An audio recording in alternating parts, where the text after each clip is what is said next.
Good morning students.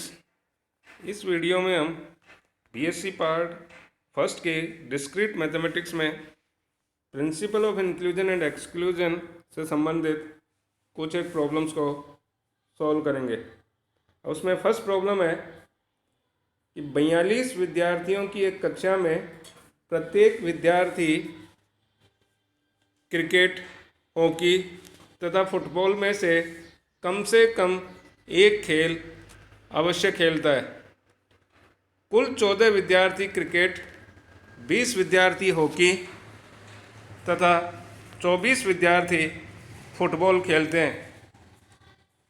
3 विद्यार्थी cricket तथा football, 2 विद्यार्थी हॉकी तथा फुटबॉल खेलते हैं, जबकि कोई भी विद्यार्थी तीनों खेल नहीं खेलता। तो उन विद्यार्थियों की संख्या ज्ञात कीजिए जो क्रिकेट खेलते हैं परंतु हॉकी नहीं खेलते हो। तो यहाँ हम इसमें ये मान लेते हैं कि मान लिया जाए क्रिकेट खेलने वाले विद्यार्थियों का समुच्चय C है, हॉकी खेलने वाले विद्यार्थियों का समुच्चय H है और फुटबॉल खेलने वाले विद्यार्थियों का समुच्चय F है। अब तब इस प्रश्नानुसार क्या हो गया कि क्रिकेट खेलने वाले विद्यार्थियों की संख्या कितनी है? 14। तो मोड C इक्वस टू हो गया 14। इसी तरीके से हॉकी खेलने वाले विद्यार्थियों की संख्या 20 है, तो mod H equals to 20। Similarly mod F equals to 24। Mod C intersection F यानी क्रिकेट और फुटबॉल दोनों जो खेलते हैं उनकी संख्या 3 है, तो mod C intersection F equals to 3। Mod H intersection F equals to 2। Mod C intersection F intersection H, ये तीनों खेल कोई भी विद्यार्थी नहीं खेल रहा। एक भी विद्यार्थी ऐसा नहीं है जो कि तीनों खेल खेल रहा हो। तो mod C intersection F intersection H equals to हो गया 0। और टोटल जो विद्यार्थी हैं जो कोई ना कोई खेल खेल रहे हैं, तो mod C union F union H equals to 42 है। तब चूंकि principle of inclusion and exclusion से ये mod C union F union H का फॉर्मूला है mod C plus mod F plus mod H minus mod C intersection F minus mod C intersection H minus mod F intersection H plus mod C intersection F intersection H है। तब इन सब की values अगर अपन रखें तो mod C intersection H की value आ जाती है 11। ये मोड C इंटरसेक्शन H आ गया। इसलिए हमें उन विद्यार्थियों की संख्या ज्ञात करनी है जो क्रिकेट तो खेलते हैं लेकिन हॉकी नहीं खेलते हैं।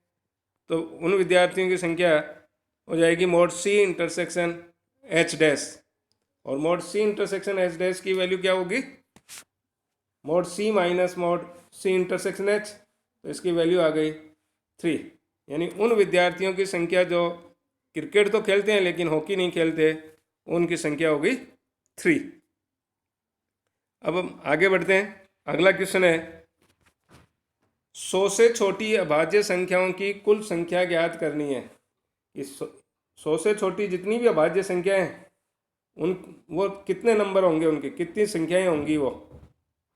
तो इसके लिए चूंकि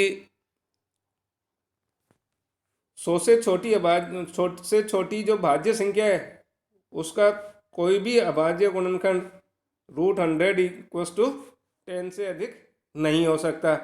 इसलिए 100 से छोटी अभाज्य संख्याएं कौन सी हों? 10 से छोटी अभाज्य संख्याएं कौन सी हैं?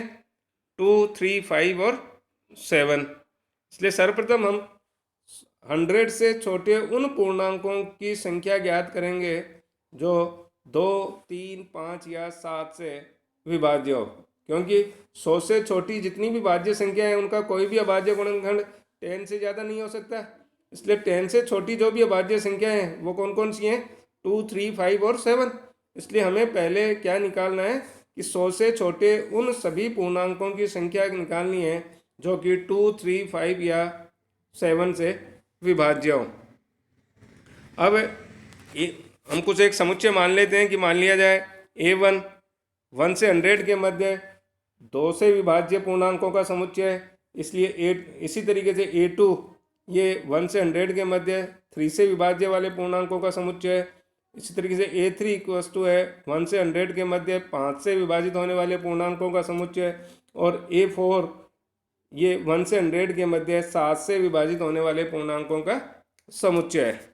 अब एक प्रॉब्लम पहले भी इसमें की थी हमने इसी तरीके की कि मोड A1 मोड A2 ये वैल्यू आ जाएंगी, और इसमें ये ग्रेटेस्ट इंटीजर फंक्शन यूज होता है कि ग्रेटेस्ट इंटीजर फंक्शन x जिसकी की वैल्यू क्या होती है कि ग्रेटेस्ट इंटीजर लेस देन और इक्वल टू x।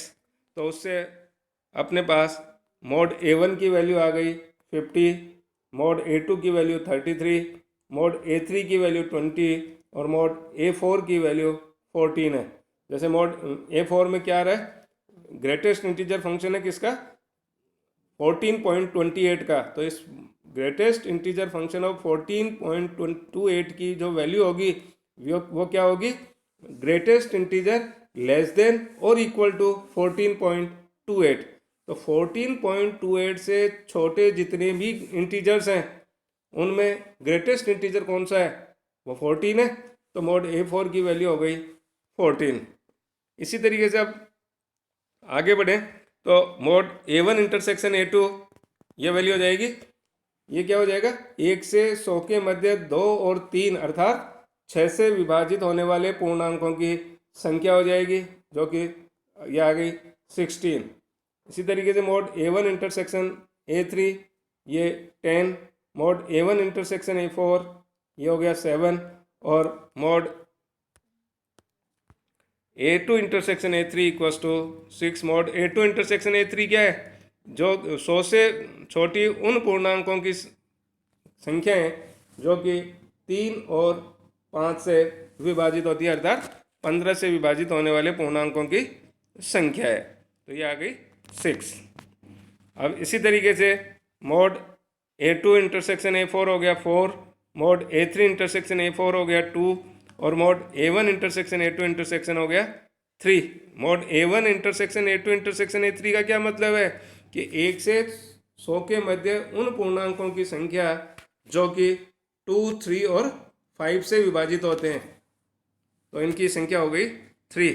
इसी तरीके से mode A1 intersection A2 intersection A4 ये हो गया 2, mode A1 intersection A3 intersection A4 हो गया 1, और mod A2 intersection A3 intersection A4 हो गया 0।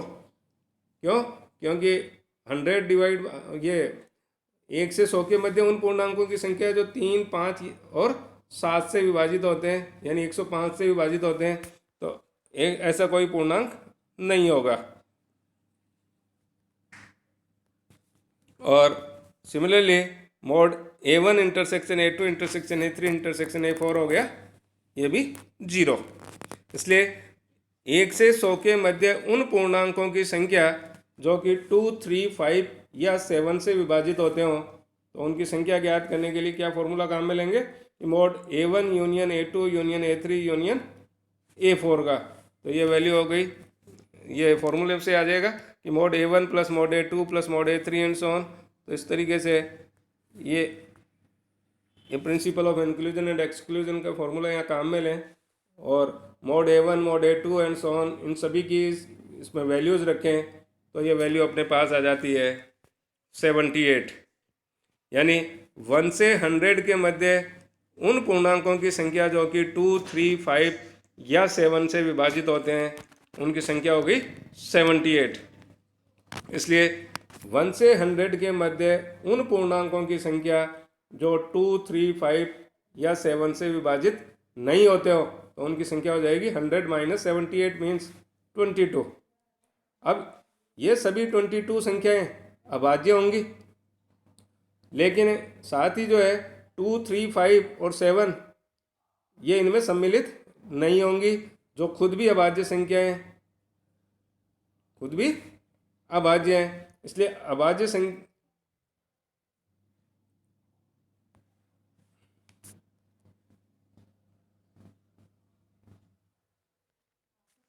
अतः 100 से छोटी,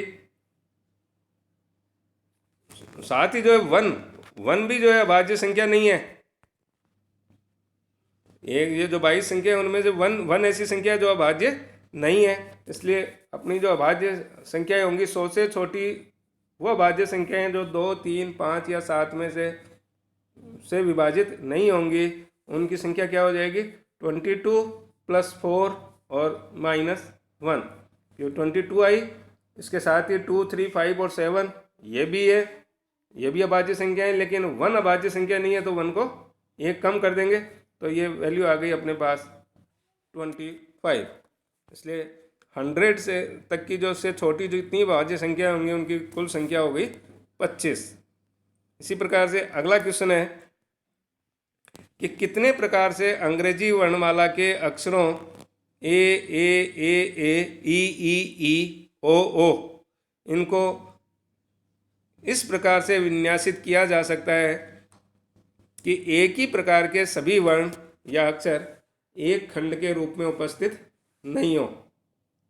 ये इसको सोल्व करने के लिए हम फिर से ये मानते हैं कि मान लिया जाए पी है दिए गए 9 अक्षरों से बनने वाले क्रमचियों की कुल संख्या। तो दिए गए जो 9 अक्षर हैं उनमें देखो, उनमें ए 4 बार रिपीट हो रहा है, ई 3 बार रिपीट हो रहा है और ओ 2 बार रिपीट हो रहा है। तो 9 अक्षरों से बनने वाले जो क्रमचियों की संख्या है जो कि दिए गए हैं उनकी संख्या हो जाएगी factorial 9 upon factorial 4 factorial 3 factorial 2।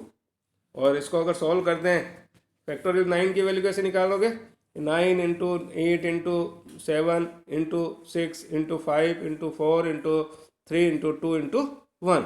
इसी तरीके से फैक्टोरियल 4, 3 और फैक्टोरियल 2 की वैल्यू निकाल के और इसको सॉल्व करें तो ये वैल्यू आती है अपने पास 1260। अब हम चारों ए को एक खंड के रूप में अगर मान लें तो चारों ए को एक ही अक्षर मान लिया तो उस केस में कुल अक्षर कितने हो गए? एक हो गए, चारों ए 1 और 3 ई है और ओ 2 बार है, तो टोटल नंबर हो गए इसमें 6। इसलिए चारों ए को एक खंड के रूप में मानकर बनने वाले क्रमचियों की संख्या क्या हो जाएगी? पी ए इक्वल हो जाएगा factorial 6 upon factorial 3 into factorial 2। इसी प्रकार तीनों ई को एक खंड के रूप में मानकर बनने वाले क्रमचियों की संख्या हो गई फैक्टोरियल पीई इक्वल हो गया factorial 7 upon factorial 4 into factorial 2। और इसी प्रकार से दोनों ओ को एक खंड मानकर बनने वाले क्रमचियों की संख्या ये हो गई पीओ इक्वल हो गया factorial 8 upon factorial 4 into factorial 3। अब है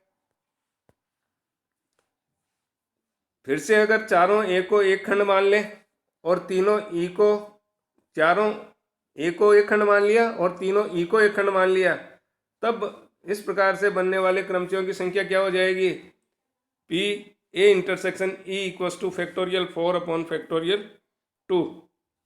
इसी तरीके से चारों ए को एक खंड तथा दोनों ओ को एक खंड मानकर बनने वाले क्रमचियों की संख्या हो गई P A intersection O equal to factorial 5 upon factorial 3। और तीनों ई को एक खंड और दोनों ओ को एक खंड मानकर बनने वाले, तीनों ई को एक खंड मान लिया और दोनों ओ को एक खंड मान लिया, और बचे हुए ए जो है 4 हैं, तो 4 तो ए हो गए, एक खंड ई का हो गया और एक ओ का हो गया, तो टोटल 6 हो गए। और रिपीट क्या हो रही है उनमें से? ए 4 बार रिपीट हो रहे, तो P E intersection O equal to आ गया फैक्टोरियल 6 अपॉन फैक्टोरियल 4। इसी तरीके से अगर हम चारों ए को एक खंड, तीनों ई को एक खंड और दोनों ओ को एक खंड मान लें, ये सभी एक साथ ले लें, तो उस केस में बनने वाले क्रमचियों की संख्या क्या हो गई? P A intersection E intersection O equal to factorial 3, क्योंकि तीनों ई एक ही हो गया, चारों ए एक हो गए और दोनों ओ एक हो गए, तो टोटल हो गए 3 और रिपीट कुछ भी नहीं हो रहा। तो उस केस में ए इंटरसेक्शन ई इंटरसेक्शन ओ में जो क्रमचियों की संख्या है वो हो गई फैक्टोरियल 3। इसलिए आविष्टीय अपवर्जन सिद्धांत से ए यूनियन ई यूनियन ओ में अवयवों की संख्या ये आ जाएगी P A plus P E plus P O minus P A intersection E minus P A intersection O minus P E intersection O plus P A intersection E intersection O. और इन सब की अगर वैल्यूज़ जो निकाली है अपन ऊपर से ये रखें तो ये वैल्यू हो जाती है 389। इसलिए उन क्रमचियों की संख्या जिनमें चारों ए, तीनों ई तथा दोनों ओ एक खंड के रूप में उपस्थित नहीं हो, उनकी संख्या कितनी हो जाएगी? P A dash intersection E dash intersection O dash. तो ये वैल्यू हो गई P minus P A union E union O. तो ये 1260 माइनस 389, तो यहाँ से अपने पास वैल्यू आ जाती है 871।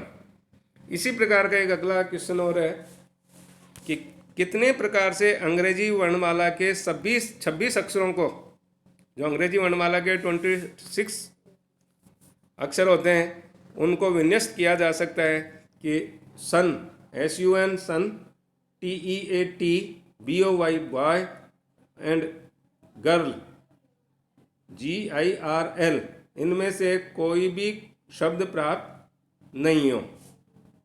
तो इसको सॉल्व करने के लिए हम ये मान लेते हैं कि मान लिया जाए अंग्रेजी वर्णमाला के सभी 26 अक्षरों को लेकर बनाए जाने वाले जो विन्यासों का समुच्चय है वो एस है।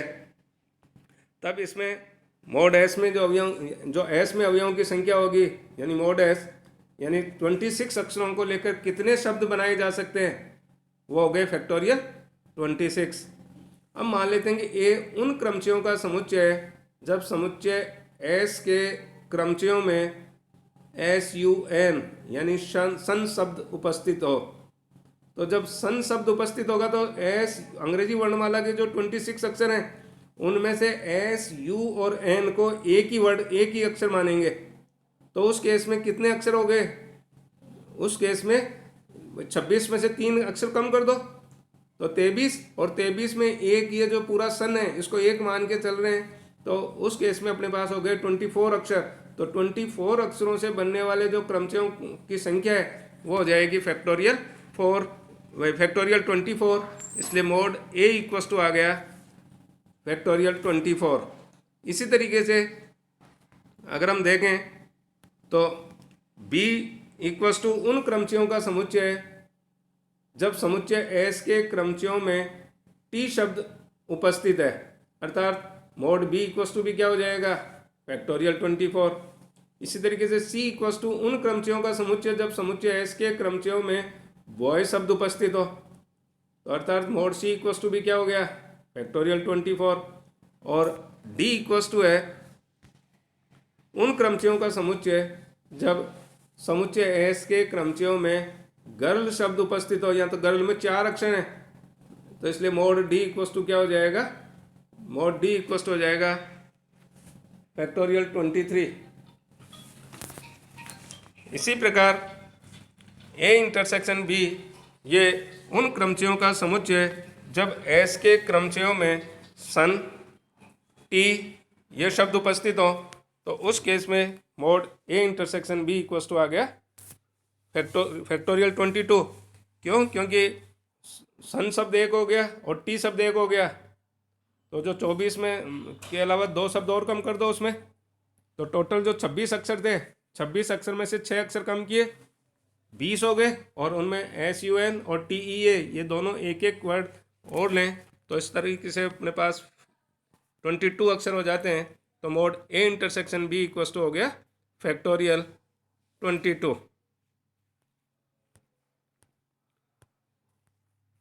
इसी प्रकार mod A intersection C equals to आ गया factorial 22। Mod A intersection D equals to factorial 21। Mod B intersection C equals to factorial 22। Mod B intersection D equals to factorial 21। Mod C intersection D equals to factorial 21। और mod A intersection B intersection C equals to हो गया factorial 20। Mod A intersection C intersection D equals to factorial 19। Mod B intersection C intersection D equals to B factorial 19। और mod A intersection B intersection D equals to ये भी factorial 19 और mod A intersection B intersection C intersection D ये हो गया factorial 17। इसलिए आविष्टीय अपवर्जन सिद्धांत से उन क्रमचियों की संख्या जब एस के क्रमचियों में सन, टी, बॉय या गर्ल में से कोई भी शब्द न हो तो ये हो जाएगा mod A dash intersection B dash intersection C dash intersection D dash equals to mod S minus mod A intersection B intersection mod S minus mod A union B union C union D और mod A union B union C union D. इसको आविष्टीय अपवर्जन सिद्धांत से ये formula लिखा जा सकता है इसका। तो अपने पास ये आ जाएगा कि ये जो वैल्यू है, जो अपने अविष्ट वैल्यू है, इन सब में मॉड एस की, mod A, mod B and so on, इन सभी की वैल्यूज अगर रखें तो ये अपना ये आंसर हो जाएगा। तो इस तरीके से ये कुछ एक प्रॉब्लम्स थी जो कि आविष्टीय अपवर्जन सिद्धांत से संबंधित थी। Thank you.